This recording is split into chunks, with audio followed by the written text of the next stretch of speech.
For Pittsburgh's pick, please welcome back to the stage 1979 Walter Payton NFL Man of the Year, Hall of Famer, and Steeler legend, Joe Green.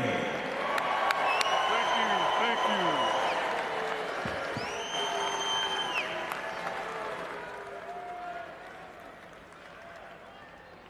With the 10th pick in the 2019 NFL Draft, the Pittsburgh Steelers select Devin Bush, linebacker, Michigan. There you go, Devin Bush. To be honest with you, one of the fastest players at the position I've seen since I've been watching Michigan, since I went to the school there in 1986. And he's going to go out there, and if you try and mess with him pregame, he's going to stomp on your logo, and he's going to go hunt somebody down for you. I also like his outfit right here. Quite a presence, as he, and also you played with his dad, right? I did, yeah. We won a Super Bowl together many years ago, but it's so cool to see this. I think it's a perfect fit to talk about them jumping up. Cincy was another team that needed a linebacker. He would have been a great fit if Cincy was coming up next. They jumped their rival to get the player that they wanted. I think it's funny that Jim Harbaugh's favorite player is now John Harbaugh's least favorite player. When he's going to go up against Lamar Jackson, chasing him all over the field. Look, there are two big-time linebackers. I don't think there's much difference between Devin White and Devin Bush. What do you love about him? It's pretty simple. You start with leadership at that position, which is huge. Switch up, explosive. If you've seen Denzel Perriman, some of the hits he delivers, Devin Bush does the same thing. He's just a faster player. A chance to roll the tape and look at him. Watch him in man coverage.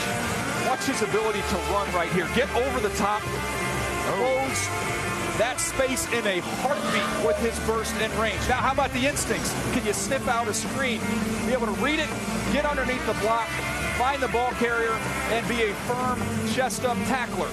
Now let's look at him in coverage. As a zone dropper, he's outstanding. Be able to read the eyes of the quarterback, get your hands on the football. As a blitzer, offensive linemen are going to have a problem with his quickness, and he'll just flat out run over running backs. You see a clear run through there for a sack. He's a perfect Pittsburgh. And they gave up their second-round pick tomorrow night, 52nd overall, and a third-round pick in next year's draft to move up 10 spots to choose a defensive player for the 7th consecutive first round in Pittsburgh. And there's your old teammate there, Kurt. That is so cool to see. I mean, you start talking about it, and my son turned 30 today, and you start thinking about teammates birthday. and, you know, and their kids going to the next level. I've got a son playing in Nebraska that would love to be in this moment. So happy for an old friend of mine and for his son. He's going to be great for the Pittsburgh Steelers. Let's make it happen, D. Bush. We got work to do. From Juju Smith-Schuster. Steve Smith, your thoughts, sir? Well, I love this pick with Devin Bush because I wrote my notes down.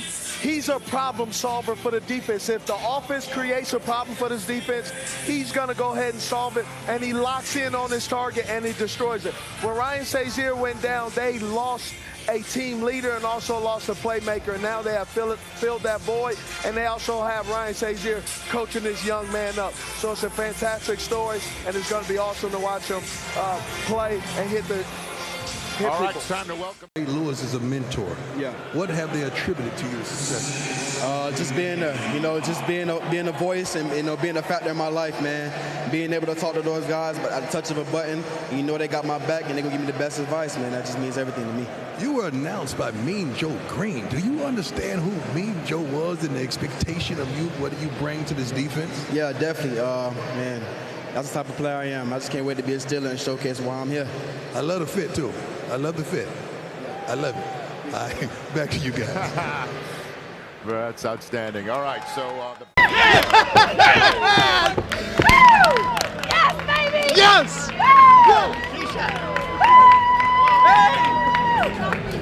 Oh, yes! Yes! Go, baby!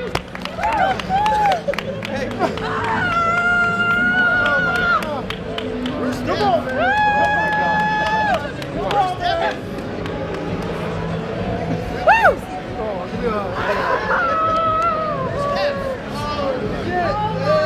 Pittsburgh has selected Cincinnati.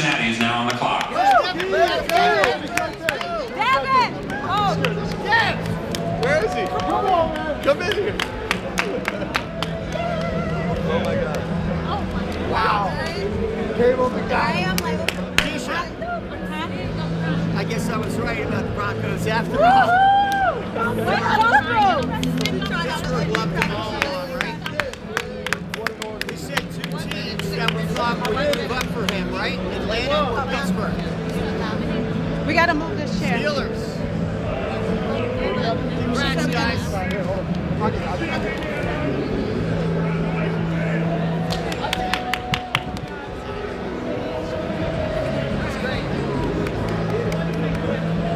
seconds to the commissioner. 40 seconds. That.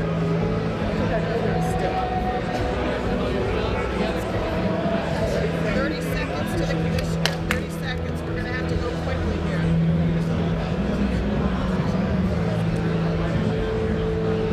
20 seconds to the commissioner.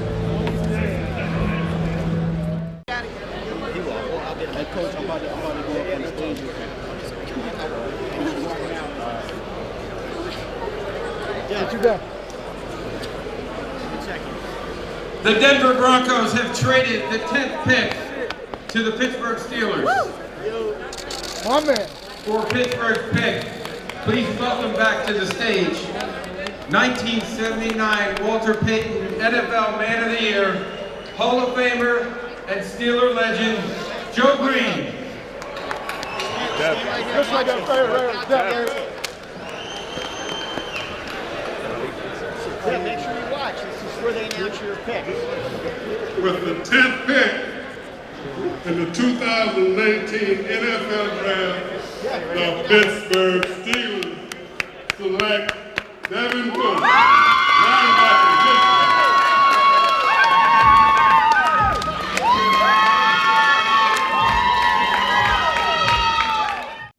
Devin Bush, what's up? Mike Tomlin, Pittsburgh Steelers. Hey, you ready to be a Steeler? My man, hey, excited about having you, man. Enjoy the evening with your family. There's a lot of people that need to talk to you, man. We got to get some business handled. But first and foremost, congratulations, man, on everything you've done thus far, man. I look forward to being a part of your future. Well, good evening, everybody.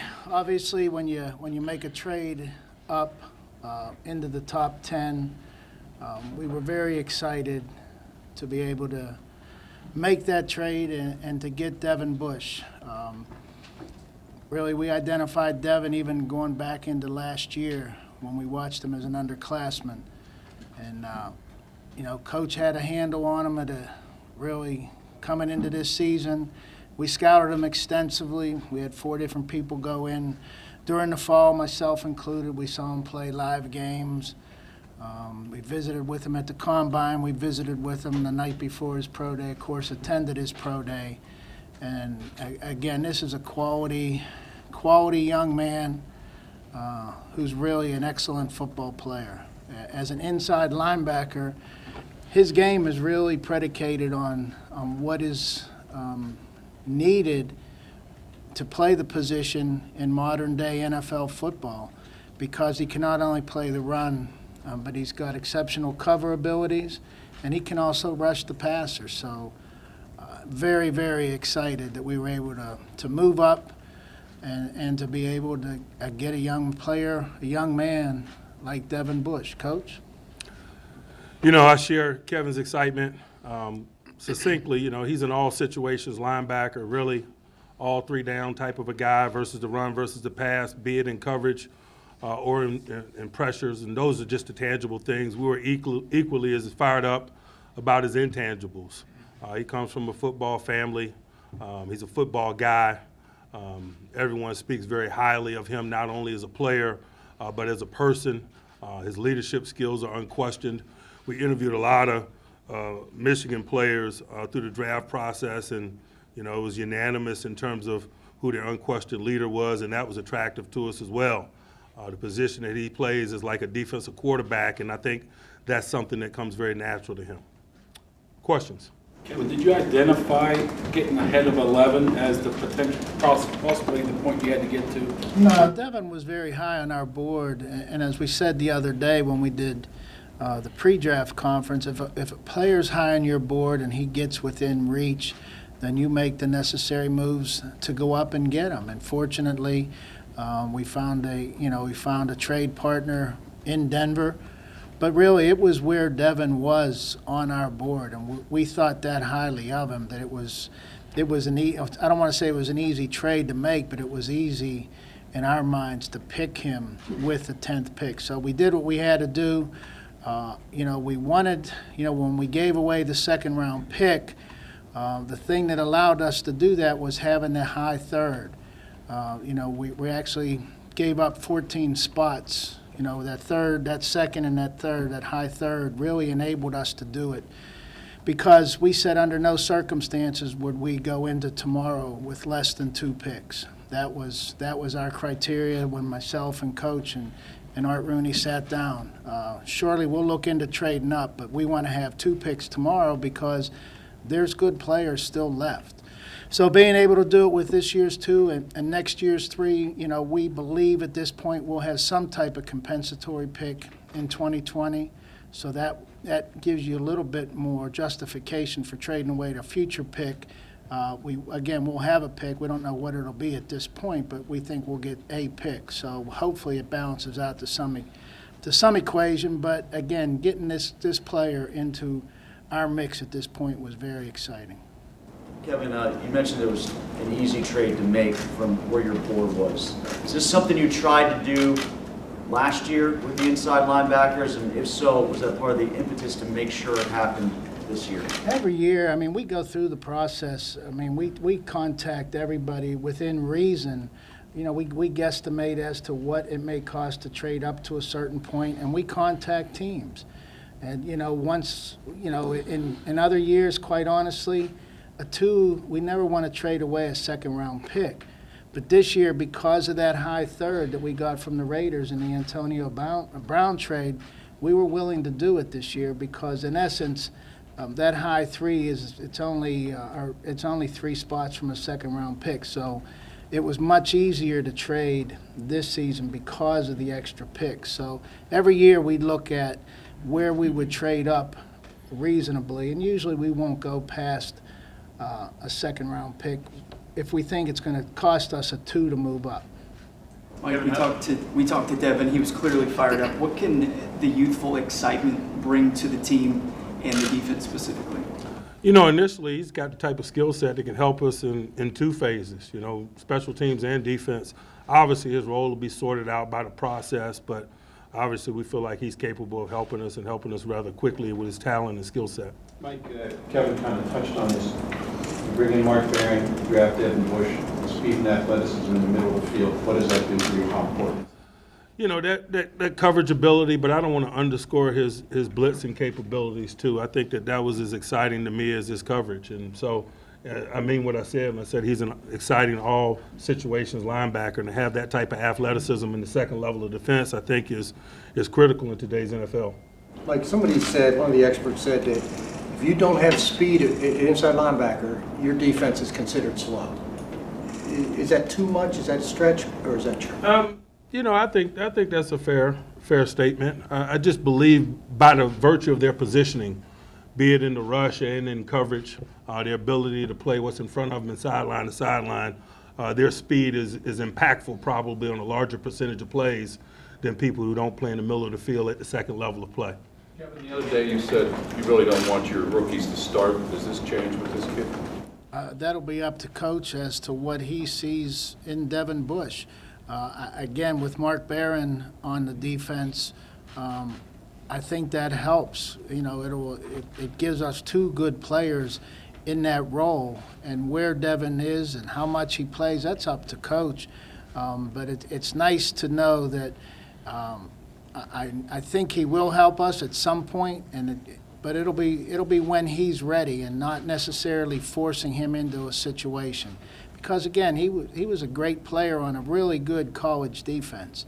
Michigan's defense was as good as any as we saw in college football last year. And that ability to transfer over, it's still going to be an NFL game that he has to transfer into. So the longer you can delay it, the better it is for the kid. And like the coach mentioned, you know, he can help on special teams right now. And where he plays schematically, I'm sure Coach Tomlin and Coach Butler and Coach Olszewski, they'll figure that out in time. But I think Devin will push the process, but it'll be up to the coaches when he's ready. Mike, you're known to enjoy your pro day dinners with players. What did you learn about Devin in that process? Well, just speaking to their program, man, we dined with quite a few young men that night prior to the Michigan Pro Day, and really had an opportunity to interact with quite a few of those guys, and just really an impressive group. You saw why they had the type of defense that they had, why they had the type of team that they had, and Devin obviously is a central figure in that. Kevin, how stressful were those first 9 picks, and can you kind of take us through how that orchestrated or allowed to orchestrate the trade to come into fruition for Denver? It really wasn't stressful. I mean, we talked before, and again, we had our board lined up. We knew the 20 guys we would take in the order we took them. We had this in mind. We hoped it was going to work out, but if it didn't, we were going to be fine picking, you know, 10 players, because this is a deep group, and we could have come away with more than, but we still have 8 picks, and that's what was really exciting. So it really wasn't stressful, because you call teams, they either want to do it or they don't, and if they don't, then you move on and make the best of the situation. So really, stress was never an element. Just for your sake, maybe for your trade partner's sake, you know, like the other things that happened that allowed them to say, yeah, we can go back now. Is that the stressful component of it? I can't speak for them, but it really wasn't stressful for us. It just happened as we hoped it would happen, but if it hadn't happened, we would have tried to make the best of the situation. Mike, you mentioned that Devin comes from a football family. How much did his father, playing the safety position, having some pedigree there, how much did that understanding of perhaps the pass defense help? All those things that they factor into? He's better equipped to answer that than myself in terms of his capabilities in that area. I'll let him speak to that. But how much did it make an impression on you that this is a guy who knows the game, grew up with the game, understands the game? I just, you know, he's a very cerebral football guy. If you spend time with him, and we've spent time with him at several opportunities along the way, Indy and his pro day, he's a football guy, and he's a football guy through and through. Kevin, what the Raiders did at 4, what the Giants did at 6, did that help make Devin attainable, or was it your expectation that if you were going to get him, this is how many spots up you have to go to get him? Well, really, the only thing that they did that made him attainable was not taking him, and he was there for us. So, again, I can't speak to what the other teams were thinking or who they were going to take or whether a team was going to make a trade with us or not. It was something we wanted to do, and we were able to do it. And, you know, again, to get into the top 10, it cost to do it. And every year you make a trade, you do what you believe you have to do. But again, we weren't going to go up if we weren't going to have 2 picks tomorrow. So getting Devin Bush is great. Giving up the 2, that's what you pay for. But having those extra picks allowed us to do that. Had we not had 10 picks, we probably would not have been able to make this trade. You've done this twice before now for Troy and for Santonio Holmes. Does this feel very similar? We'll see. If they help us win, if Devin helps us win a Super Bowl, it'll be very similar. Kevin, you haven't had a top 10 pick since your first year here. You have a nosebleed going up that high? No, I mean, we never want, listen, when we're not 32, any pick's too high. And, you know, right. It is what it is. We felt that, again, where we had Devin rated, we didn't feel guilty about taking or trading up to get him. He wasn't the 15th player on our board by any stretch of the imagination. This is a unique football player, and it was across the board in our evaluations. As I said, we had 4 personnel people, myself included. We had 3 coaches, Coach Tomlin included, evaluate this young man, and everybody said, wow, that's a first-round pick. Kevin, I know you don't go by the chart that's out there, but according to that so-called chart, did you do better or worse than what they would have recommended? I don't know what it, honestly, we won't look at a chart. Like I said, we went into it saying, look, we're willing to give up the 2 because of the extra picks that we had. In past years, when we look at trading up, we always do this in the pre-draft. We say, okay, it's going to cost a 2 and a 3, a 2, 4, 2, 5. We usually say no, no, no. But with the 10 picks, especially with the third round pick being as high as it is, we were able to do it, and we wanted to do it. And we were willing to give up that 2 because in our minds we're three picks off of 2 starting tomorrow. So we just got to do a good job with the 2 3s that we have tomorrow. Kevin, was it an easy negotiation? Denver, did it take a while to get this whole thing figured out? It really wasn't that complicated. It really, we touched base earlier in the day and exchanged some ideas. And usually when you do that, no one wants to make a deal until you're on the clock because they don't know what they're trading away from. We don't know what we're trading up for. But it really wasn't that complicated. You get on the phone and we'll do this. And they say, okay, we'll do it. Two more guys. Kevin, you mentioned a couple of times wanting 2 picks tomorrow, partly because of the deep draft in the second and third round and the players. Is that fair to say? Yeah, there's no question. When we sat back and we talked about this, and we came up with samples of, okay, if we stay put, this is probably who we're going to get. And if we stayed put, we weren't going to get Devin Bush, and we didn't think there was any way he would make it down to 20. But again, if he didn't, and we would have made the best of the 20th pick plus the picks we have. Then we said, okay, if we get Devin, we want to make sure that we have 2 picks tomorrow, be it a 2, 3, 2 3s, whatever, because there is quality players that we think can help us available tomorrow. Final one. How hard did you have to work to get that 3 from Oakland then? To get that? How much, you've talked about that 3 so much here. Like, how much of a component was that to get the AB deal done? That was, again, any trade, both sides have to agree to it. And when we looked at that, what they presented us in our minds was really, it's not too far from a 2 and a 4.